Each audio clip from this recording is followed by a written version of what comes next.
What's up, everybody? Welcome back to another episode of hopsgeeknews, your home for comic books, movies, TV shows, and we typically feature a beer of the week. I am Matt. Alongside me, as always, is Lauren. In today's topic, we're going to be talking all about Ahsoka Tano, our favorite citizen.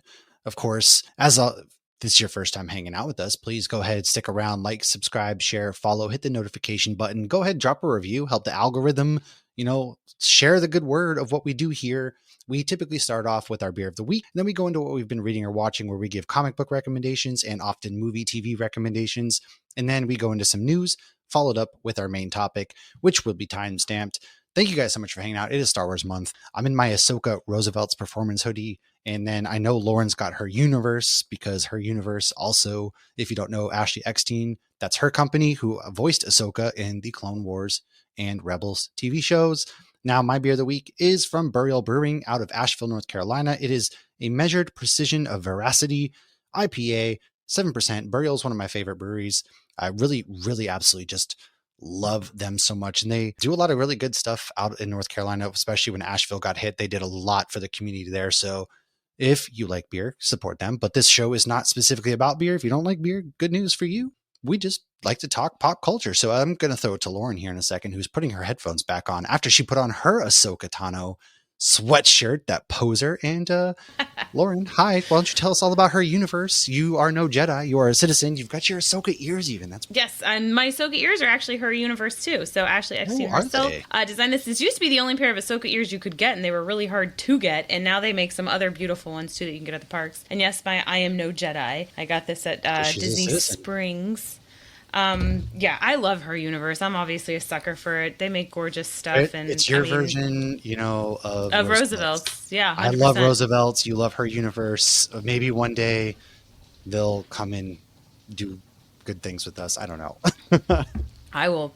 I haven't modeled since I was about 5 years old at the mall, but I will model whatever she wants me to model. I'm telling you, man. So my beer, though, is not her universe. My beer is Tactical Brewing with Darth Jar Jar, and it says Misa Sith is what it's called. I was going to say, why are you not talking like Jar Jar right now? There's something wrong with this. This beer is an Imperial. I can't do it. I'm sorry. I did Misa Sith. That's about as far as I go. It's an Imperial Hazy with Matuka, Amplifier, Mosaic Cryo, and anchovy hops. I don't know why anchovy hops are so good. I've been hearing that more lately, and it always seems to be phenomenal. I don't know how I feel about that. Yeah, that's such anchovy hops. Fun like, are we talking the fish?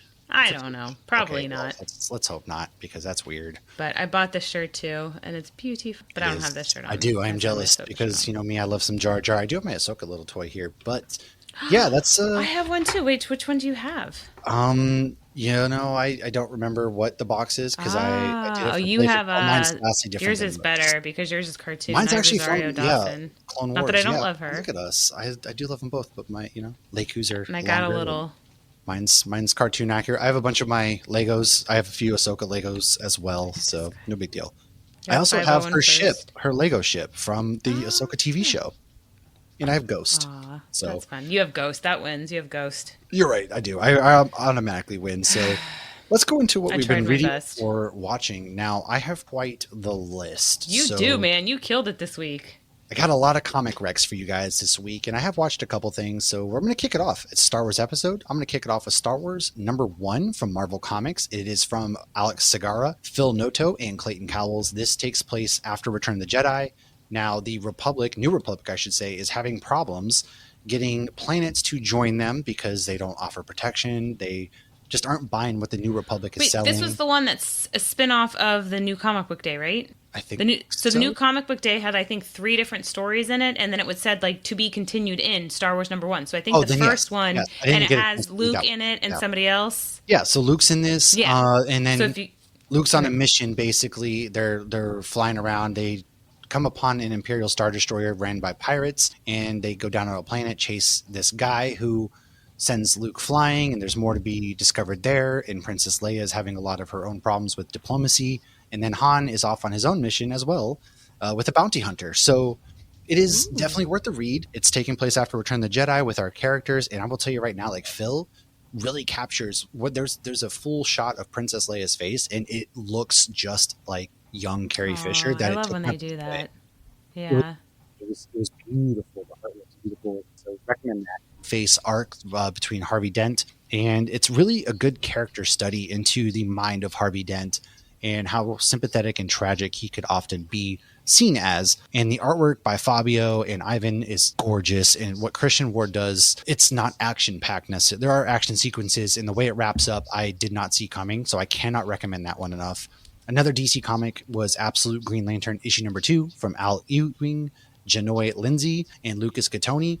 This one is interesting. It's from the Absolute Universe. Hal, he has this weird black hand thing going on, and we kind of, they get Guy Gardner as a sheriff, and we see him get absolutely just turned to a pink mist. And there's some brutal scenes in this issue. It really kind of crazy. Abin Sur just comes to Earth and cleans house, essentially. And then my last comic book, I will say, is The Moon is Following Us, issue number 9 from Daniel Warren Johnson, Riley Rossmo, and Mike Spicer. This is the penultimate issue because the series is set to end with issue 10. I've been reviewing every single issue. It's basically the way I can describe what this comic continues to do after 9 issues is blow my mind and put a shotgun to my heart and pull the trigger. It is so emotional. It is so action-packed. It gets your heart pounding, and it's incredibly good. It's from Image Comics. Can't believe it's coming to an end, and the cliffhanger that we got at the end of this issue, I'm just mind blown from. It's just amazing. It's truly amazing. And now, before I go into some of the TV shows and movies I might have watched, Lauren, what was yours this week? So I only did one, so you really put me to shame. But I did a phenomenal one. You did? I did Laura Kinney Wolverine. Oh, Wolverine, yes. And I had read a Laura Kinney comic years ago, and I didn't really love it. I felt like it was too young. This run has just been amazing from beginning to end. This was issue number 6. The last 2 issues were with Bucky or Revolution. This issue is completely off the wall because it is not connected to the last issue at all. It is connected to the last issue, but basically Laura wakes up and it's Christmas morning, and her dad's Logan, and he's there, and like she doesn't remember that she's Wolverine, and they have her convinced that the Wolverine memories that she has were things that she created and stories she created to deal with some other trauma that happened in her life. Okay. And so there was no indication of what's happening, of what's real, of how she got there. The last time we saw her, she was fighting, Nazis with Bucky.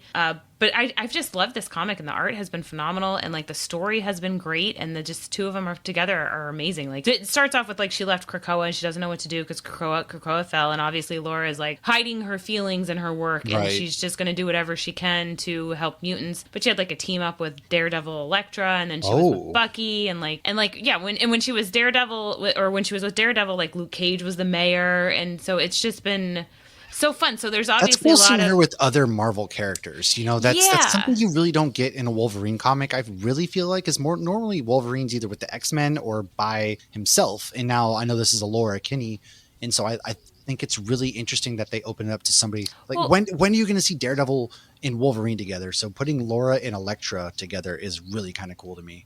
Well, I mean, you do see Wolverine with a lot of other people, but it's always like for like the Ben Percy run where he did 50 issues. Like he had a team up with Black Panther, he had a team up with Spider-Man, he had a team up with Deadpool. But those are like big hitters, whereas Daredevil Elektra isn't that one that's at the top of anybody's list. So I think to put her with those 2 together, I think is actually really intriguing to me. It makes me want to read it.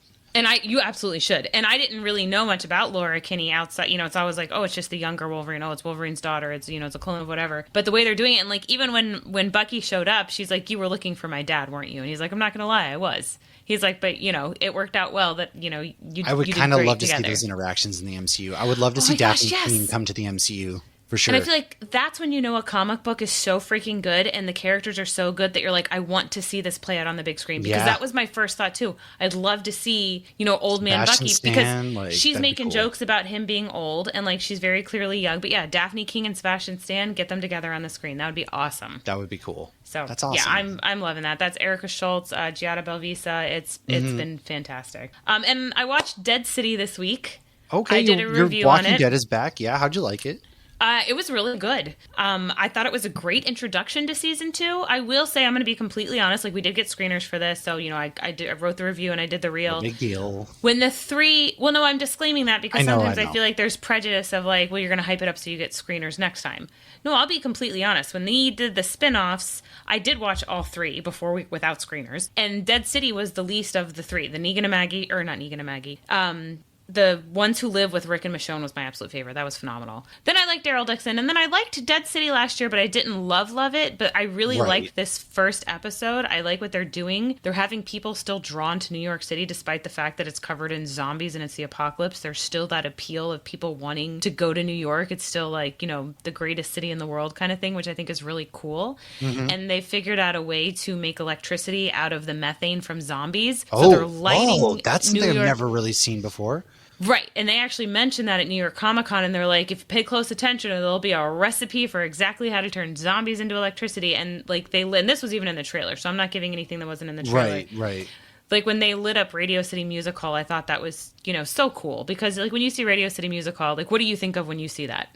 I mean, that's just live from New York, things like, live or like TV the Rockettes, or like, the parade. Radio City Music Hall, you always think of, entertainment, I guess, is right. I always think of the Rockettes kind of thing. So to me, it's like Christmas in New York is where my head goes. So to see it like fair. Lit up. Oh, and Negan has a new Lucille, but Negan's not fully in control of his actions either. What? So you don't know. Poor Negan keeps getting played, man. But you really don't know. Okay, so I still don't know. Is Negan a good guy who wants to be bad, or is Negan a bad guy who wants to be good? I fell off the show when he killed Glenn, so you tell me. So he fell off after his first appearance? I fell off a long time ago, man. You tell me. But I've always it's a great character, Jeffrey Dean Morgan, what he puts into it, because obviously I have very mixed emotions about all his characters, because, fuck you, John Winchester. Yeah, so I'm loving it, because Negan, you think like, oh, he's a good guy, he's so sweet, and then he does something that you're like, ooh, only somebody evil would do that. Son of a bitch.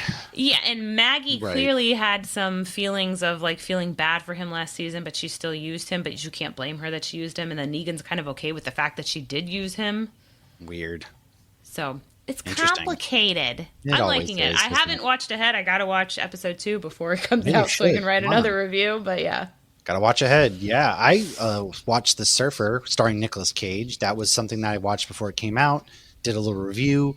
It's fun because he goes back home to his Australian childhood home to try and buy it. And there's a gang of surfer dudes who are like, no, you and your son aren't allowed here. And it becomes really unhinged Nicolas Cage, which is one of my favorite versions of Nicolas Cage. So yeah, I recommend for folks if you're looking for a good movie to check out, go check out The Surfer. That's out in select theaters. And, Thunderbolts I saw for the second time. I did. I mean, I've got the Regal Unlimited. I had Monday off. It was raining. I cleaned my garage. So I was, I saw Sinners twice already, so I don't need to see that again right now. And there's nothing else out in theaters. And I said, let's go check out Thunderbolts. Let's see how it holds up on a second viewing. And it still held up for me. I was the only person in the theater, so it's essentially Regal Unlimited was Monday at noon. Yeah, it was Monday at noon. So it was kind of fun getting that theater to yourself, getting to just chill and relax and escape for a couple hours. The movie's still just as emotional. I really enjoy those emotional beats. I'm not sure I agree with their marketing so soon of changing it to the new Avengers. I understand why they did it, fair. But I feel like they should have waited another weekend, to... Well, I guess their comic book, though, just switched from Thunderbolts to New Avengers, so I wonder if that's why. And I know a lot of people are probably like, what the hell's going on? I actually also think this might bring about a better version of the MCU if they are actually going to have different factions of the Avengers, West Coast Avengers, Secret Avengers. I was waiting for them, yeah. I know, yeah, we did a whole episode on that, and I did talk about that. But one of the things I didn't mention when we did talk about it is at one point John Walker says "on your left," and it enraged me. Yes, he does. I was so angry when he said that. I caught that the second time, not the first time, funny enough, after we recorded. But you guys can go listen to our thoughts there. Shout out to Sailfish Comics in Greensboro, North Carolina. I went to Free Comic Book Day there. Their shop is amazing. It's really well set up. I picked up some graphic novels of Fantastic Four because I've never fully gotten into them. So I'm going to read some Fantastic Four. And Superman. We got to read a lot of Superman and Fantastic Four. I'm excited. But one thing their shop does well is they have the previous issue. So if you want to come in and you want to find something and you're reading it and you missed an issue, they have a section that's previous issue by their new comic book section. So it's really, really beautiful. Do you know we have a brewery named Sailfish? Really? There is doesn't surprise me, but their comic book shop is really fun. I recommend there. It's in downtown Greensboro. Go check them out. Obviously Andor. I can't wait to really break down and talk Andor. I still have 2 more to watch. Oh my God. Oh, we'll be doing that next week. That's our episode next week. So everybody has time to finish it and catch up before we talk about it. Yeah, cannot wait. It ends next week, so yeah. And then Tales from the Underworld, I've watched the first 3 episodes of. So that's all I've got. I watched all of that. You did. All right. Well, and I did post a reel about how it connects to Dark Disciple. I did enjoy it. So the second 3, are about Cad Bane. Yeah, that's why I kind of stopped after Asajj, because Asajj, spoiler, was back, and I was like, this is all is right. And then they moved on from her, and I was like, I wasn't ready. It does take. It's 3 and 3 episodes. I don't know why it wasn't just 2 episodes. They're shorts, yeah. I mean, I guess because there's time jumps a little, but not really. Yeah, not With Cad Bane, there's more time jumps, but I won't say anything since you haven't seen it. That's fine. But yeah, we'll talk about that next week when we talk about Andor. Yeah, we'll talk about it a bit next week as well. So let's go into some news then. This first piece of news appeals to you, not me. Dexter Resurrection will be out July 11th on Showtime. Yes. I will just keep watching Dexter until they figure out how to end it properly. Until then, I'm on the hook. She's on the hook no matter what. I understand, because honestly, this next piece of news I enjoyed and I didn't expect to, which is Minecraft is coming to digital May 13th. I hate to admit that I enjoyed that movie. I sing Steve's Lava Kitchen daily. Oh, are they saying Lava Kitchen, not Lava Chicken? Oh, it's Lava Chicken. No, it's Lava Chicken. I don't know why I said kitchen. No, I was wrong. I have not seen it, but my kids have been saying chicken. That. Yeah, it's tasty as hell. Ooh, mamacita. Yeah, no, my kids sing it. Can't sing anymore. We'll get in my head. And yeah, so that's what I have. What's this Eric Kripke news you got? So we all know that Jared Padalecki and Misha Collins are joining season 5 of The Boys. However, Eric Kripke has come out and definitively said that Jensen, Jared, and Misha will all be in a scene together. Apparently, Jared and Misha are playing major characters that really impact the main cast. So I'm very intrigued by that news, too. So I did see a clip because, they're doing conventions together all year long everywhere, and so there was talk of, I guess, when the first day the 3 of them were on set together, Phil Segrisha was directing, which you see Phil Segrisha at the end of every The Boys episode, but he was in Supernatural, like, I don't know if he was in there the whole time or not, but he was in probably the whole time, if not, whatever. So Phil Segrisha's like, I want you boys to go ahead and like apologize to the staff right now for everything that you're gonna do, because if anybody who has watched any Supernatural outtakes, like they goofed around a lot. Yeah. Ryan Curtis even made a comment about how people would get annoyed with them fooling around, because it was like they were going home to a hotel room, whereas a lot of the other people like lived in Vancouver and were going home, and they were like, and like he made a comment of like, sometimes you're like, yeah, can we just get this done? Please stop, like, so we can go home. I know, like. Oh man, that is good. I am excited to see all of them back again on screen. Yeah, they're doing. It's the first time in 5 years, the 3 of them, because they left March 2020 was, I think, the last time they were recording together, the 3 of them, because then Misha didn't come back the last 2 episodes, so it's been 5 years. Which will never make sense to me at all, but whatever. I they just need to bring back Supernatural so they can fix it. They do. Now, Robert Downey Jr., despite not having any marketing for Ironheart yet. We're seeing it now. Yeah, slowly. But RDJ gave Dominique Thorne his blessing, said the show was great. I can't wait to see it June 24th on Disney Plus, in case you did not know it was coming out. And then Lauren thinks General Gracious. It's General Grievous, Lauren. Autocorrect. General Grievous is General Kenobi.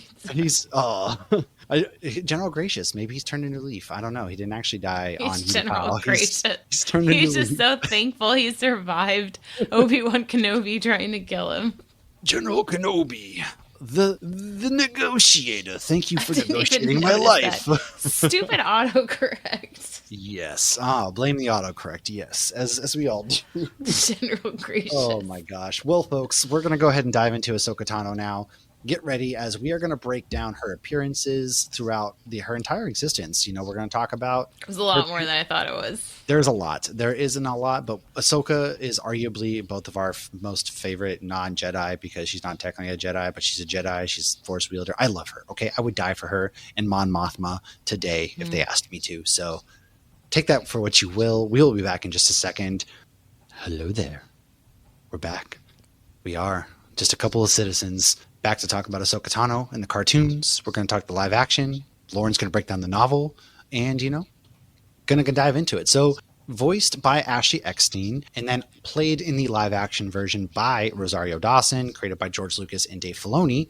Now, spoilers for Star Wars Rebels, the cartoon, and the Clone Wars, the cartoon, Tales of the Jedi, the cartoon, the live-action Mandalorian show, and, of course, the Ahsoka show and novel. So before we get there, just spoiler disclaimer there. Lauren, why don't you go ahead and kick us off real quick? So we actually see baby Ahsoka in Tales of the Jedi, Episode 1, Life and Death. So this is 36 BBY. Ahsoka is born on the planet Shili. Her species is Tugrata, and she shows force sensitivity as a toddler. While with her mother, they're hunting, and she's got Ahsoka like in the little carrier, and suddenly they come face to face with a Star Wars-looking saber-toothed tiger creature. Ooh. Despite the mom's best efforts, Ahsoka is taken by the tiger, but she Jedi bonds with it and then rides it back to her village. As one does. When the mother questions, how is this possible? The old wise woman in the village, who would also be referred to as the crazy village lady in Moana, says, quote, Ahsoka is Jedi, end quote. Interesting. Yes. Now, in the Clone Wars movie, which came out in 2003, Anakin is unwillingly assigned a Padawan who was sent by Yoda. It's Ahsoka Tano. Together, they rescue Jabba the Hutt's son, Rota. Yeah, you're actually going to see him in a live action coming up here in the Mandalorian show. Funny yes, fact. Jeremy Allen. He's a beefcake, Shameless. Man. Yes. No, it's still on Just Me. No, it's not. Oh, it is. Whoops. I was wondering why you were waving at me. I was like, what are you waving at? What's going on there? Now, despite Dooku and Asajj Ventress's attempts to stop them, they were just trying to make Jabba think the Jedi had kidnapped him so as to try and get Jabba on the side of the Separatists. In the end, sneaky. Despite Anakin not wanting a Padawan, they actually work pretty well together. They save Rhoda, and then they bond. Aww. They do. Beautiful. So, Tales of the Jedi Episode 5, called Practice Makes Perfect. This takes place during the Clone Wars series when Ahsoka was still Anakin's Padawan. We see a very young Ahsoka training while Obi-Wan and Anakin watch. Obi-Wan praises her talents and skill while Anakin is being kind of a jerk. As usual. Tells her the Padawan test is lousy and he's got a real test for her though. So they go and they meet Captain Rex and she goes up against some clone troopers. Ahsoka keeps getting knocked out and Anakin explains that this is the best way he can protect her to properly prepare her because he knows those battle droids are garbage and that she can easily beat them. So she gets better and then Rex knocks her out. And then we actually cut to a future scene during Order 66 when it's executed. And we talked about this last week and we will talk about this again. Yes. Rex and Ahsoka, once Rex has had his mind chip taken out, they actually go up against the same clone troopers who she trained with years before. And Rex tells her, let's hope all that training paid off. So in the end, Anakin did save Ahsoka. He really did. She's very tenacious, like in her fighting styles. I love her fighting style. It's very unique. She's got the double lightsabers, but she doesn't hold them like traditionally. You know, I do love her fighting style. She's very nimble. She can freaking move. She's little. It's like Black Widow. It's like she uses her tiny stature to her advantage. She really does. So when we get to drinking out of the Darth Vader sipper. Of course. Now it's got water in it. You know, I'm drinking out of the Darth Vader sipper. For those of you who don't know it, Revenge of the Sith, you know, shout out.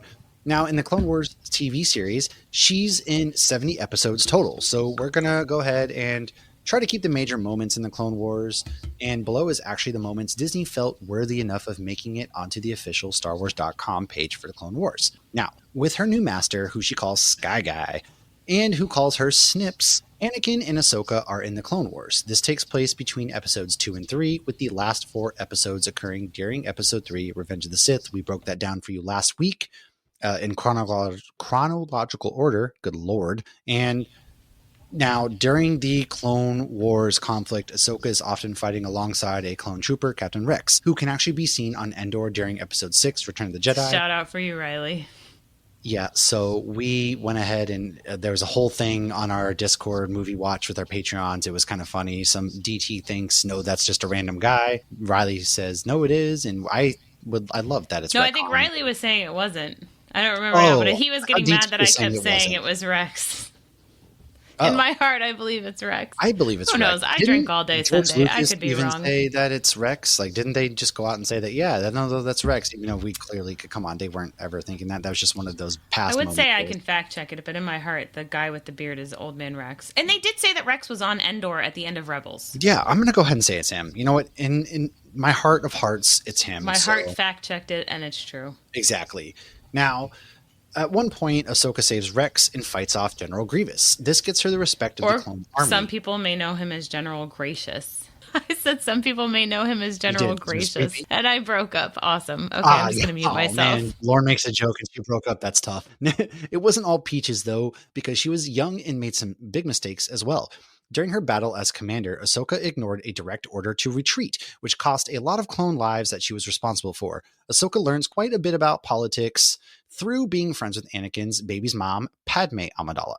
Now, on Raxus with Padme, Ahsoka met a young separatist named Lux Bonteri.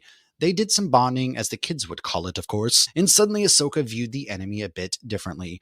She realized some people had very good reasons for not wanting to be part of the Republic.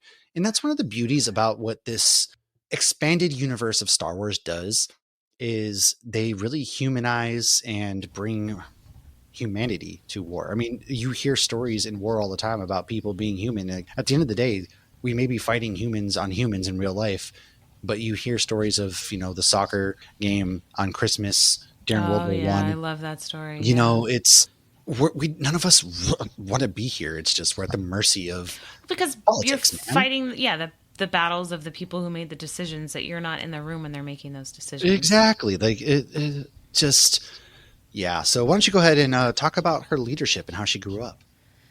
Okay. So what was the last thing you said? We are at, she's became a pretty good damn leader. Okay, so as the Clone Wars went on, Ahsoka grew up and became a damn good leader, how you said. So however, even good leaders do get kidnapped. She was taken captive by the Trandoshans to be hunted for sport. She successfully, though, led a revolt and freed them all. And Chewbacca was actually there. Yeah. What? Later, she went with some younglings to Ilum with Professor Huang, the droid, and Ahsoka, voiced by David Tennant, who we love. On Ilum, the younglings learned about making a lightsaber and having the Kyber crystal actually called to them. I really enjoy that, too, because you never really get...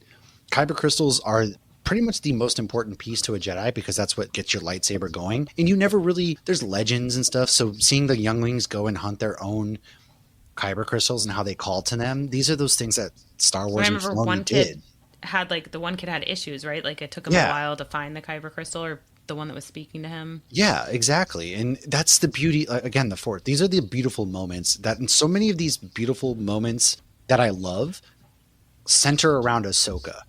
She's such her and Obi-Wan, in my opinion, are probably the two most, when you think of Jedi, they live and breathe the Jedi code to a certain degree. Ahsoka, a little like... I think Ahsoka's more aware of what the Jedi are. I think Obi-Wan Kenobi is a little he drank the Kool-Aid. He did. But at the end of the day, they both are there for the next generation of Jedi and to train them. And they just want peace, and they believe in the Republic at the end of the day. I feel like Qui-Gon and Ahsoka would have been on the same page.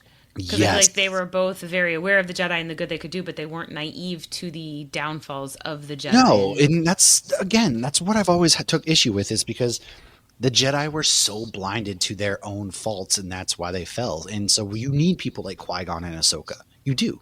Anyways. Okay, so one of the things that made Anakin lose faith in the Jedi is when Ahsoka was framed for bombing the Jedi Temple. Anakin never believed it for a second and defended her, but the Jedi were definitely quick to attack. The Jedi stripped her of her Padawan status and kicked her out of the Order. Anakin actually got to the bottom of it and found out that it was Jedi Barriss Offee, and that was Ahsoka's friend. The Jedi did acquit Ahsoka, but the damage was already done, and she decided she was done. She turned down the offer to rejoin and walked away, and that really hurt Anakin, though, because Anakin felt like he couldn't leave. He was mad at his ascension to the dark side. No, this was, I think, a huge contributing Jedi factor. Messed up, man. Oh yeah, his very first Padawan, who he fought. For all of the things that Anakin does, he saves so many lives. He gives his all in this Clone Wars, right?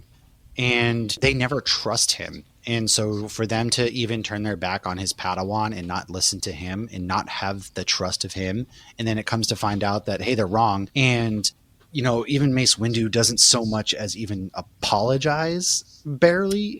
He doesn't have that in him. Yeah. No, it's the hubris. He's like, if these allegations prove to be correct, then we will trust you. That's, again, like, oh my God, it's so frustrating. Now we're back on the back of a speedy, junky bike. Ahsoka retreats to Coruscant Underworld before crash landing, which left her stranded on level 1313. And thanks to a kind offer from a mechanic named Trace Martez, Ahsoka was able to begin making repairs and then became friends with her. However, Ahsoka quickly learns that not everybody saw the Jedi as heroes in the war, and Trace and her sister Rafa were doing some shady things to survive, which got all three of them in a Pike prison on Obadiah. To escape, Ahsoka had to save the Martez sisters and herself while trying to hide her Force abilities and her past. Now, Ahsoka and Bo-Katan had previously met when Bo was on Death Watch. Ahsoka was a Jedi. There was a lot going on there. Pretty intense stuff, actually. I believe that's when Ahsoka cuts off the heads of one of the Death Watch, and it's pretty freaking intense, man. Now, they were more enemies than friends. However, they both quit those groups, found Space Jesus, and then they team up and become happily ever after because they had a common enemy, and the enemy of my enemy is my friend, and that is Darth Maul. So, why don't you this condensed version. Yeah, this is just a condensed version of what we did last week in the last 4 episodes of Clone Wars, which takes place during Revenge of the Sith. Annie and Obi-Wan, they finish up their mission on Yerubana, and then Anakin gets a notification that somebody named Fulcrum is using his frequency. Fulcrum is very important. They think it's Saw Gerrera, but no, it is Ahsoka, which I think is so funny because obviously she keeps using that, and Anakin knows that code. So Annie is thrilled and shocked to see Ahsoka. He learns that she contacted him because they found Maul. Anakin sees, this is fate. This is why Ahsoka left the Jedi, so that she could find and capture Maul for good. Ahsoka does not greet Anakin as warmly as he does her. And Obi-Wan still continues to be all diplomatic, and he's like, oh, no, we have to do things by the book. We need to get, an okay from the Jedi before we actually help you with these Maulolorians that are attacking Mandalore. Well, Anakin wants to help, even though they get called to go fight General Grievous, so he actually basically promotes Rex and says, Rex, you and some of the 501 first can stay here. You can help all them. So that's what they're going to do. Obi-Wan does give her the heads up. Hey, last time I thought I killed Maul, it didn't work out so well. He just keeps getting new legs. And so make sure you capture him. Don't kill him. Lieutenant Maul, you got new legs. Well, I posted the picture of the past. He goes Rock spider. Pit has with the Rock Pit beer had the one with Darth Maul, and he had malt legs. And then Forrest is sitting next to him on the label. Like, Darth Maul, you got malt legs. So the battle begins on Mandalore. Ahsoka finds Maul, who was hoping for Kenobi. Maul tells Ahsoka that soon the Jedi and the Republic will no longer be contrling interest, yada, yada, yada. We've heard all that. She doesn't really buy it. She doesn't listen to it. It doesn't matter anyways. Obi-Wan tells Ahsoka. Off Ahsoka's future here or something.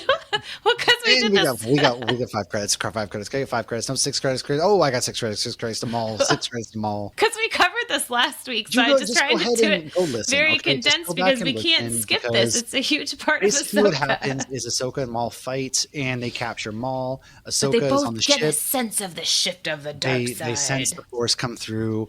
Now, this is when Order 66 kicks off. They're on the ship. The clones start to kill, but not before Rex wants her to go find fives. And so Ahsoka does that, realizes that her chip. She stops the inhibitor chip. Rex and her fight the way. They crash land on the planet. All the clones are dead. Maul escapes. He's gone. And that's when Ahsoka leaves her lightsabers, leaves. Darth Vader comes years later, finds her lightsabers, dead bodies. We look up, sees the owl. Yeah. And we know, like, and I'm just I love that we just like straight up. Matt does not like my auctioneer speed. Oh, I felt like I had to start throwing dollar bills at my screen. So I'm just trying not to bore people. Like, come on, man, we heard this last week. We heard this. But if you didn't listen last week and you're here, you need the full Ahsoka story. That's a big part of Ahsoka's journey. Okay? That's true. Go listen to that. So if you want to hear the non-auctioneer version of that with more details. Lots of details. Many details. Some say the best details. Oh, Jesus. So Tales of the Jedi Episode 6, we're back to Tales of the Jedi, Resolve. So this actually takes place before the last episode of Clone Wars, or that last scene. Yes. We talked about this last week, too, with Bail Organa and Mon Mothma are at the funeral of Padme Amidala, and Ahsoka's there, but she's hiding. Bail tells her, you shouldn't have come, and there was nothing she could have done, but Ahsoka says Padme was her friend. Bail then gives her something for Ahsoka to be able to contact him if she needs to. This is very important. This is more important than people. I feel like all these tales of whatever are so much more important than they seem when we're watching them. They really do. So she goes back to her ship where Rex is waiting, and they fly off, and Bail, gives her the thing, and she at first says don't take it, and then he gets like cornered by stormtroopers, and he's talking to the stormtroopers like, if you need help, make sure you call me. And they're like, what are you talking about, dude? Like, we're just here to tell you not to be here. But obviously he's talking to Ahsoka. So that scene actually leads us directly into the book Ahsoka the Novel by E.K. Johnston. I'm going to plug my review real quick. If you want my full review, it's on nerdinitiative.com. Just search a book review and you'll see all of our book reviews. Or it could be in the link of this episode, that too. It could be there too. Who knows? But nerdinitiative.com. That's where you'll find all your comic recommendations every Wednesday and some of your book reviews. Believe it or not, we don't actually get paid for Roosevelt's, Her Universe, or Nerd Initiative. So you're welcome. You got all that for free, folks. And even that's why Lauren had to auction off that section of Ahsoka, because we don't make any money. That's true. We're like the worst bounty hunters ever. We are the worst. We're bounty hunters who never for collected the 6 bounty. people who listen. Thanks, Mom. Okay, so that short scene in Tales of the Jedi. Oh, I just said that leads right into the Ahsoka you're in your novel. book. Don't tell us about the book. Tell us. The novel is so freaking good. It shows what she was doing between Clone Wars and Rebels. So it kicks off with a flashback of Clone Wars, and it actually shows that she was hiding following Order 66. And it actually, the first flashback is that very end scene of Clone Wars where she's staring at all. Yeah, it's very beautiful. I can't live through that heartbreak again. Oh, my Lord. Please. It hurts. So her and Rex decide to go their separate ways to be safe. Alone and trying to live a normal life, she goes by the name Ashla.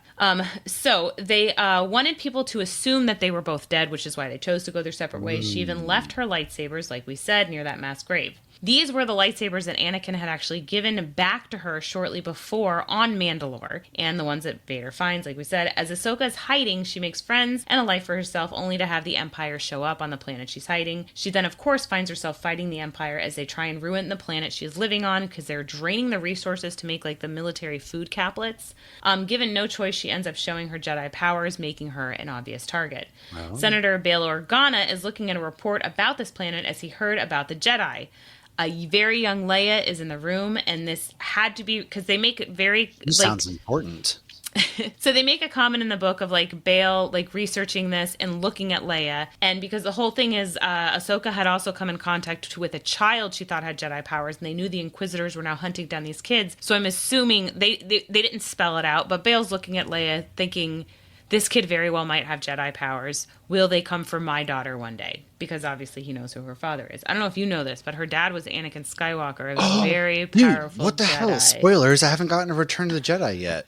So he deletes the report and he contacts Captain Ramus Antilles to get R2-D2 for a mission. Meanwhile, the Inquisitor, known as the Sixth Brother, is looking for this Jedi. When he finds Ahsoka, she, of course, kicks his ass. He dies. Oh, yeah. She takes his 2 red lightsabers. Oh, yeah. Meditates. Don't stop. And heals those crystals, turning them white. So now she again... That's the origin stories of her white lightsabers. Has 2 white lightsabers. I was so excited when I read that. So, as things settle, Bail tells her he's putting together a rebellion. I was about to say that like Samuel L. Jackson. I'm putting together a team. Or Mace Windu, you said, what was it that Tony said? I'm just instead she says, I'm just a citizen.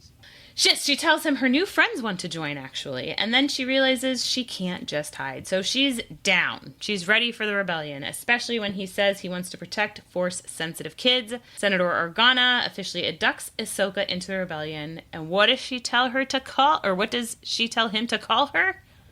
Fulcrum. Dun, dun, dun. So, lead us into Star Wars Rebels. She's only in 14 episodes of Rebels, so that was easier. Oh, yeah, she's not that time. I actually watched all of this, whereas Clone Wars I had to find the condensed version. Thank you, StarWars.com. In Rebels, the codename Fulcrum keeps coming up. Fulcrum is providing info to different Rebel cells throughout the galaxy. This Fulcrum, quotes, is working for the network that Bail Organa and Mon Mothma, aka Mommy, have set up. So, of course, Fulcrum and Ahsoka, excuse me, one and the same. Oh, gosh, that's amazing. I hope... never mind. She is providing info to the Rebels and the Ghost crew. I was going to say, I really hope that we can get more series after Andor where it's the building of the rebellion and how we get more really raw rebellion type stories and shows from Star Wars. I think that other book I'm about to start is about that. Well, I think it's Mon Mothma and Bail Organa. Mothma together? Nut. Like instant. Oh. God. X-rated. Anyways, she shows up in person in season 1, episode 15, Fire Across the Galaxy. Ahsoka stayed in the shadows until Kanan and Ezra sent out a message for help. So she shows up in person while fighting with the Ghost crew against the Empire. Ahsoka senses something strong. Her and Kanan together reach out to the Force, and as Ezra says that he feels it, cold, dark, strong. This is when we see Vader say the apprentice lives. Ahsoka screams, passes out. She seems to realize his dark force in the Empire. This dark force in the Empire is her former master, Anakin Skywalker. Ahsoka, however, still claims that she does not know who it is.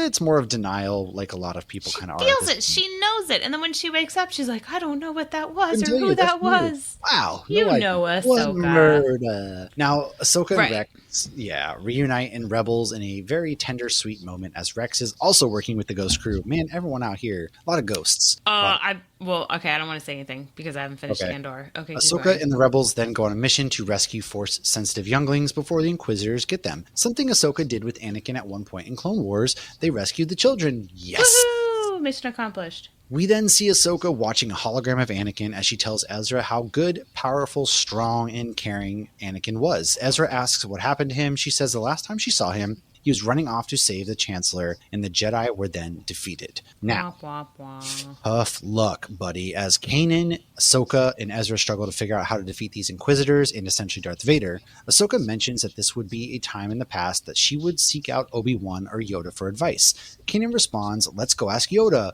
She's like, what? Yeah, she's very confused. They go to a Jedi temple, which the last time they were there, Yoda reached out to them. So the three decide to meditate and hope that it happens again. Ezra then asks about Yoda, and Ahsoka talks about the Jedi that she knew and how the Clone Wars changed him. Ahsoka then has a vision, which is actually Anakin Skywalker, asking Ahsoka where she is when he needed her. In the vision, he turns into Vader. They do eventually make contact with Yoda, telling them to go to Malachor. This is when things get really spicy, folks, because Ahsoka gives Rex an update, and he's very concerned about Ahsoka, prompting Ezra to wonder. Why so worried? We then learn that Malachor is off limits to Jedi. Once they arrive, Ezra touches something that he shouldn't have, and they fall into a Sith temple because kids just don't listen when you say we don't. Kids, don't touch. Look, don't touch. They never listen. That's how you end up falling into Sith temples. Yes, and their goal is to ultimately learn about their enemy so as to defeat them. This is when they are then attacked by an Inquisitor. Chopper comes to the rescue. We love our little war criminal. Ever. Sorry, R2. Yes. You're second best. The Inquisitors are hunting a shadow. The shadow is actually Maul, who is a frail old man, telling Ahsoka he is only Maul now, and not Darth Maul. Not Darth. He then helps them. Maul and Ezra get to the Sith holocron, and Maul says Vader will be here soon. However, Maul tries to corrupt Ezra. Ends up blinding Kanan. This gets really friggin' intense, folks. Did you believe Maul, though? Because I did kind of start to feel for Maul, because it was like if Ahsoka had listened to Maul at the end of Clone Wars, could things have been different? Oh, they absolutely would have. He proved that he was still not trustworthy in this. So I do, to a degree, feel as though initially Darth Maul, on both instances, the Clone Wars and this, started out with good intentions. Now, of course, they were always going to have their beef. There was going to be some beef to wrap up, but I think it was one of those, we need to fight to stop the greater bad guy before the greater bad guy completely wipes all of us off the galaxy map and everybody's living in just absolute shambles. And then we can settle our beef after. It was more of those, we'll settle our beef after this. Mm-hmm. But right now we have a bigger enemy to fight. And when I think in him and Hondo were so similar, where they were both just out for themselves. It just Maul had greater, I guess, ambitions. But I mean, Ezra fell for both of them. Ezra is such a chump at this point in Rebels. He's a child. He's a child. He is, and I do feel for him to a degree as well. But I do feel up until the point that they get to that Sith holocron, Maul had good intentions, but then he was seduced again to the dark side because he was already the dark side to begin with. I mean, I feel like he just fell back into old habits almost. Ursula, once she got Ariel's voice and it had been 3 days. Yeah. She Wahaha. I do feel like that was one of those moments, and he just, which then Vader shows up. Ahsoka's ready to fight now. She tells Vader there's no way that he could be her master because Darth Vader's just cruel and a-hole. Vader says he destroyed Anakin Skywalker, to which Ahsoka says that she will avenge his death. Revenge is not the Jedi way. Oh, and she hits back. I am no Jedi. I am no Jedi. This fight is worth watching. If you have not watched it, I promise you. Oh, and it's foreshadowing Obi-Wan Kenobi. I mean, they literally did an Obi-Wan Kenobi. What was already done this? Yes, and this fight is awesome. They go saber to saber. She hears Anakin's voice as his helmet gets hit. So she's suddenly in a void, which is the space between space. Kanan and Ezra are forced to leave, feeling terrible for leaving Ahsoka. So they fight. She actually gets hits in. Push them out. And keep in mind, too, Kanan has just been blinded. He's blinded. Now, Ahsoka and Obi-Wan are the only two to really get hits in on Vader, and it's beautiful because Ahsoka obviously was his Padawan. She knows his fighting style. She gets hits in, breaks his helmet. I wonder how many helmets Vader had on tap. I didn't think about that Obi-Wan and Ahsoka, his master. The only two. And his Padawan. That makes sense. And that's when she realizes it really is, and she has to face the truth that it is Anakin Skywalker. And I always... anytime you see that broken mask of Anakin underneath, man, it does things to me. I can't explain it because his story is so tragic. Star Wars is so tragic at its core when done right. And the whole place collapses essentially, which we think she's dead as the two are still battling. Now it turns out that Ezra pulled her into the world between worlds. However, it's an years later. Yes. But this just happened to Ahsoka, but it's in the future for Ezra. Future. So Star Wars does some weird time travel stuff. Ezra saw, Kanan's dead at this point. They went into the quantum realm. Essentially. Ezra wants to try and stop Kanan from dying. Ahsoka has to tell Ezra that he cannot, so that the kid has to watch him die again. Heartbreaking scene. She's like, you can't interfere because you wouldn't be here now if Kanan hadn't done this for you. So Ezra's literally sitting there watching Kanan die again. Yes, just reignite the trauma. Pops up like a horror movie and tries to go after Ezra. They run in different directions to different portals as Ezra tells Ahsoka to find me. She says that she will, and then in the finale it shows her and Sabine taking off after Ezra disappeared with Thrawn in order to save everybody else, which takes us to The Mandalorian. I was going to sing the song, but I don't know the song. So now we jump to after the original trilogy. So we did the whole OG trilogy has happened in between Rebels and now Mando. Yes. So she's only in one episode of Mandalorian, season 2, episode 5, called The Jedi. So Din Djarin is looking for a Jedi to return the child to. He meets Bo-Katan, who says she can help after he helps her, of course, because that's what Mando's all about. She sends them to the city of Caladan on the forest planet of Corvus. There they'll find Ahsoka Tano, and make sure to tell her that Bo sent you, which means that Ahsoka and Bo-Katan have been in contact since shit went down before. I would love to get more of that, too. 100%. Yes, please. So we see Ahsoka kill a bunch of dudes who worked for Morgan Elsbeth, who's a really mean ruler. She is looking for Grand Admiral Thrawn, who is Elsbeth's master, but really she's looking for Ezra Bridger because she promised him she'd find him. So Mando finds Ahsoka and she meets the child. We don't hear them talk, but the two of them are communicating. They can feel each other's thoughts, and this is when we learn the child's name is Grogu. So Ahsoka is the one that told all of us that. And so many people had issues with that name, but how adorable was it every time Din Djarin said Grogu? And he's like, "Rrr." But how cute was it when he kept responding to his name? It was freaking adorable. What do you want him to be called? Like John? Come on. So Ahsoka tells Mando that he was being trained as a Jedi and he was hidden when Order 66 was executed and he was taken from the temple. Ahsoka says the only other than Ahmed Best. Misa Sith. So Ahsoka says the only other being she's ever met like him was Master Yoda. So Ahsoka tests Grogu and decides he's just too attached to Mando, so she can't train him. She says she's seen what having attachment feelings can do to a fully trained Jedi, so she should just let Grogu's power, or he should just let Grogu's power fade. Side note real quick, the magistrate who wants to kill Mando, or wants Mando to kill Ahsoka, so that's what she meets Morgan Elsbeth as the magistrate in the city, and she tells Mando, hey, go kill this Ahsoka person, and, I'll do whatever you need me to do. The magistrate, if she agrees to help Grogu... Brielle keeps texting me, sorry. He tells her, but also says he'll help her defeat Elsbeth, the magistrate, if she agrees to help Grogu. So sorry. Why does she keep texting Please continue. Me? Gosh, I'm on the edge of my seat. Those damn kids. Ugh. So Mando and Ahsoka free the city. It's 10 o'clock at night, also. Tell her to go to bed. I don't care if she's 12. That's what it is. So what happens is, Mando's like, hey, she actually hired me to kill you, but, she doesn't seem very cool, so I'm going to help you, and we're going to free the city and whatever. And then Ahsoka's going to send somebody else, hey, I'll give you another reference to kind of try to help you. So Mando and Ahsoka free the city. Hooray! Elsbeth is arrested. Woo! Mando gets the Beskar steel spear, which becomes important. Despite helping her, though, she says she still can't train him. And he's like, what the hell, dude? You said you would if I helped you. And she didn't do that. But she had her fingers crossed. It was just that father-son relationship. She can't interfere. But she sends him to the planet Tython. There's a strong connection to the Force there, and Grogu can reach out through the Force and find another Jedi. And Ahsoka leaves and says, May the Force be with you.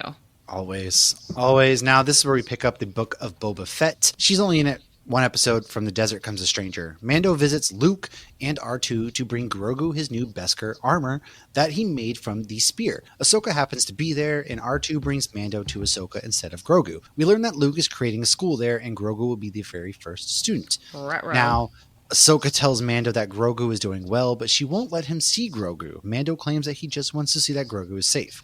Ahsoka shows him Grogu in the distance with Luke, convinces him not to see him, and as Grogu will miss him and, feelings and all that stupid Jedi crap. Sounds a lot like my dad. Hey, don't have feelings, kid. So you suppress it really down low and just push it down. Like Elena says at the beginning of Thunderbolts, push it down. Absolutely won't cause any issues in the future. No, I mean, what's going to happen? Is somebody going to totally lose their shit and go dark side? No. God. Mando leaves the armor with Ahsoka. He does see the ship, however. After Mando leaves, Ahsoka tells Luke that he's doing a good job teaching Grogu, which he responds that Grogu is remembering more than he's teaching, and Ahsoka responds, sometimes the student guides the master. She also tells Luke that he's so much like his father, then leaves Luke with the gift. Luke asks Ahsoka, will I see you again? She says, perhaps. May the Force be with you. We, of course, then see Grogu choose the Beskar armor over Yoda's lightsaber. Which is the Beskar spear. I don't know if I mentioned that. I would have loved to see Ahsoka and Luke just with their own Jedi Academy, man. Like, think of if Ahsoka was there, Kylo Ren wouldn't have killed everybody. I would like to think that Grogu made it out. I'm hoping we get that in the movie. Grogu's got to be alive. Ahsoka's got to be alive. Rey's still there. I hope they all team up and just create a new Jedi Academy so we can get some really fun kids comics and then just get some really, just restart the Jedi Order again, man. Like, I'm tired of this. There's no more Jedi. Restart the damn Jedi Order. So many Jedi. Well, okay, it's like Ahsoka said, though, like, let the power fade. So it's like how many kids showed power and the parents just let it fade to protect their children. That's right. It's like you don't want to show their superpower because then they're vulnerable. This will open up Cal Kestis to coming back. That we got Ezra still out there. Sabine's got Force powers. Rey, Finn. I mean, freaking Ken is coming into the universe now. He's going to be a Jedi. Ryan Gosling is Ken. Oh, I'm like, who's Ken? I'm thinking Ken from ODP. No. Nerd Initiative. Ryan Gosling, is coming into the universe now as a Jedi. And then we got Jude Law and those kids. Ken. Like, what's going on? You know what I'm saying? Oh yeah, he's Force. Well, he's not a Jedi, but he was a Jedi. Yeah, they're all Force sensitive. Yeah. But he was never a Jedi, wasn't he? Like. He was a Padawan, so. But he was like a very late to the world They say that with everybody though. Oh, this kid's too old to train. This kid's too old to train. And then we meet Luke, who's like 18, and they go and train him. And Luke did just fine until he died from using the Force. Maybe just if he had started younger. He's just going to the Ahsoka Disney Plus show. He could have survived. Okay, so the Ahsoka show on Disney Plus, we're going to wrap up here. Ahsoka continues to look for Grand Admiral Thrawn, but again, really Ezra. But also Thrawn is causing rumors going around that sounds like he's going to come back and bring back war. Because he's been gone since before the OG trilogy, so the Empire to him is He's making the Empire great again, dude. He don't talk about Thrawn like that. I love Thrawn. Oh no. So Ahsoka gets a map and she's going after the prisoner Morgan Elsbeth to help find Thrawn, but sadly Tooth Sis broke her out of prison. Shin and Hati's master, Balon's skull, and they also want the map. Yeah. So they're both looking for the map. But Ahsoka gets some help from Sabine Wren, who she's been Jedi training, but it didn't really go well. And now they continue once again to train, even if she ain't the strongest Jedi in the Force, and they're not afraid to tell her that. That's to put it lightly. So Ahsoka and Sabine do manage to unlock the map, but the evil droids working for the Sith and Elsbeth steal it, and when they are fighting the bad guys, Sabine actually agrees to go with them, while Ahsoka is knocked over a cliff and ends up in the world between worlds. Yet again, man. Oh my god, this is badass though. But this one's amazing. This is cool. What happens next? So while there, she actually sees Anakin, and he's there to finish her training, and he says, Hayden quote, Christensen's back. "One is never too old to learn, Snips," end quote. Hearing Hayden Christensen actually say Snips was super exciting, because obviously he's not the one that voices him in the cartoon. Matt Lantern. But also, this is Force Ghost stuff here. So this is actually him there. That's him. And he's aware of what he turns into. And yes. So after some lightsaber dueling in the world between worlds, Ahsoka finds herself in a memory of the Clone Wars. A memory which showcases how brutal the Clone Wars really was, as well as how young she was when she was forced to fight a war. Yeah. Next memory is the Siege of Mandalore, which we just talked about the last 4 episodes, the last 2 weeks. And we get live action Rex, which is just warms my heart so much. Yes. And not just the live action Rex we saw in Return of the Jedi. We get Clone Trooper live action. We do. Oh, I want Rex live action. I want more of him so bad. So we see a still very young Ahsoka killing Malorians, and her and Anakin begin to fight there again. So this goes back to like memories and just Anakin and Ahsoka fighting. They're suddenly back in the world between worlds, still fighting, and Anakin even says, like, it's time for you to die. And Ahsoka says, no, I choose to live. She continues to fight for him. And Anakin then says, there's hope for you yet. And he disappears. Rescued by the New Republic / the Rebels, along with Hera and Jason, Ahsoka lives. So they actually, while she's having this moment in the world between worlds, Jason, who is Hera and Kanan's child, is clearly got some force sensitivity in him. And he actually finds her where she was knocked off of the potential Jedi. Exactly. Because she was knocked off of that cliff. Sabine did see that. So she's in the water. So Jason uses that Jedi power. Hera listens to him and they pull Ahsoka out. But again, this was an unauthorized rescue mission because with the New Republic, they're still supposed to be following orders. And obviously this is all still going off book. It is. Now, Ahsoka must find Sabine. So her and Huang, I can never pronounce it. Huang, David Tennant, decide to Marlin and Dory travel via the mouth of a whale, or a space whale, aka Purgle. In this case, they get to the planet where Ezra and Thrawn are. The whales are not just providing speed, they also know where they went. Once on the planet, they see witches, and they let Sabine go try to find her friend, and she does. Ezra's found. He's given up. After years. He's been gone for years. We do. He's got a beard now. Thrawn prepares for Ahsoka's arrival by telling his people to bomb the Purgles and to research Ahsoka. Upon learning that Anakin was her master, he tells everybody that she will be unpredictable. Side note, he worked with Anakin and Darth Vader in the Timothy Zahn trilogy, Thrawn, the newer one, and is fully aware of who Anakin Skywalker turns into. After getting attacked, Ahsoka reaches out to Sabine via the Force while she's just hanging out with Ezra, catching up. How you doing? Some little turtle-looking dudes. Yeah, however, the Dathomir witches find her coordinates and attack. This is when Ahsoka jumps out, while Huang distracts the bad guys. Can we just talk about that scene real quick? The way, Huang, continues to fly, and he's like, you're just, because the stormtroopers are chasing her ship, and so she's like, Huang's like, you're going to do it again, you're just going to jump out. She jumps out of that plane, and he continues to fly, and it looks real. The way she jumps out of that plane looks so good. It's badass, yeah. And I don't know if it's because I just saw Thunderbolts, and I did not like with some of the stunts they did with the Elena, but Rosario Dawson looked phenomenal. I don't know how much was CGI, how much was her stunt double, or how much was strings. But that was a fucking awesome force. Well, I know that, Florence Pugh actually jumped off that building. So I know that's real. But that was real bad. And that was an awesome scene. It was, yeah. Now, after getting attacked, Ahsoka reaches out to Sabine via the Force. They're hanging out. As the Dathomir witches find the coordinates, they attack. Ahsoka jumps out. Now, this is when she finds Ezra, who is with Sabine. They meet for the first time since they were in Rebels in the world between worlds. Yay! It all comes full circle. The last time that we saw Ahsoka was in the finale of the show. Everybody just wants to get away from this galaxy. Keep in mind, Thrawn and Ezra have been there since before A New Hope.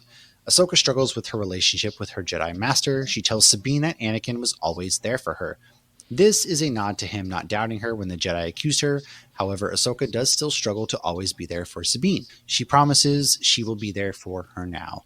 Ahsoka ends up defeating Morgan Elsbeth yet again. However, Thrawn escapes with a stowaway, aka Ezra, and Ahsoka and Sabine are now stranded in this alternate galaxy. They just switched places, basically. They did. It was the whole Parent Trap. But this is not before Thrawn tells Ahsoka via comms that he knew her master and concluded with she would behave similar. He then comments that she may end up like him and leaves it with long live the Empire. We then get a closing scene with Anakin's Force Ghost watching over Ahsoka and Sabine. Touching. So Ahsoka season 2 is currently filming. So this was clearly not how they were going to end it. They did just switch him. However, I think the difference now is Ezra should have an idea of where they are because he was there.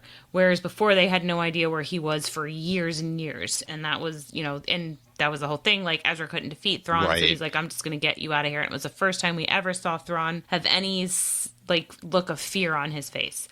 My predictions for this show was Thrawn is so calculated. Thrawn does not run on emotion. He runs on intelligence and calculations. He doesn't give two craps about the Empire. He cares about what he thinks is best for him and his people, meaning his species. And I do think that there is still more to Thrawn we don't know. There are still more ulterior motives. But I hope they take the trilogy into effect when they continue the show. Agreed. Or, you know, maybe if he's the reason why the whole galaxy goes dark side so quick again, that would make me better respect the sequel trilogy and why Kylo Ren maybe got so big so fast. Maybe I would like Thrawn to be the actual villain of his own trilogy, but we'll see as well. That would be amazing. But if he could just bridge.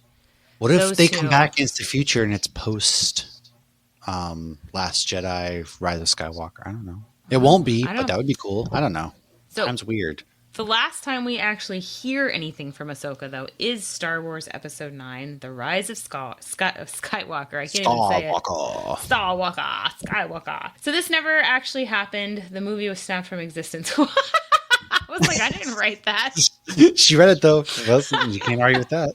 I did, because I started to read it and halfway through realized it was Matt's editing. So Star Wars Episode 9, The Rise of Skywalker. When Rey is hearing all the Jedi, Ahsoka is one of them. Even if she is no Jedi, she's still one with the Force and the Force is with her. I wrote such a sweet comment, and you had to mess it up by saying never actually happened. This movie was snapped. It never happened. Now, you know. You want to wrap us up with Ahsoka's owl? Ahsoka's owl is Morai. Morai was a convor, also known as a Trandoshan bird, and it is her spiritual ties to the daughter, a Force wielder from Mortis. That arc is amazing. Go check it out on Clone Wars. She appeared in various depictions of the Force wielders alongside the daughter. It is believed by some that the convor in these depictions was a servant of the daughter or even a manifestation of the daughter herself in another form. Morai friended Ahsoka when the daughter transferred her life essence into her before she died. So now she accompanies and watches over Ahsoka, who says the bird saved her life. She has now shown up in the cartoons and the live-action shows, including The Mandalorian. So that is our big, grand Ahsoka.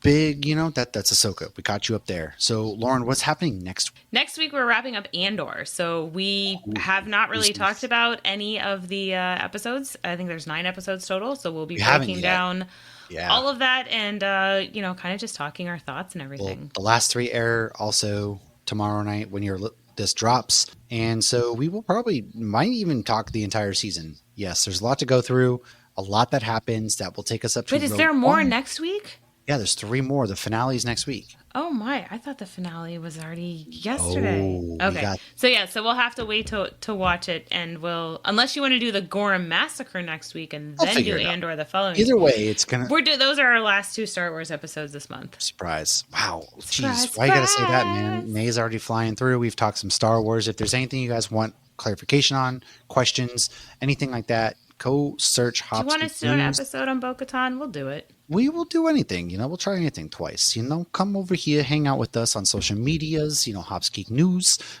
Thank you for hanging out. Make sure if you want to support the show, you know, patreon.com/HopsgeekNews. Shout out to Riley, Corey, Lynn, Tabby, Scott, Patrick, Stacy, Jess, Tracy, and Micah who support the show. Everything goes back into it. And Star Wars Month is always a pleasure because we get to chat about good things. So thank you guys for hanging out with us. We will see you next week for some form of Andor talk. Cheers.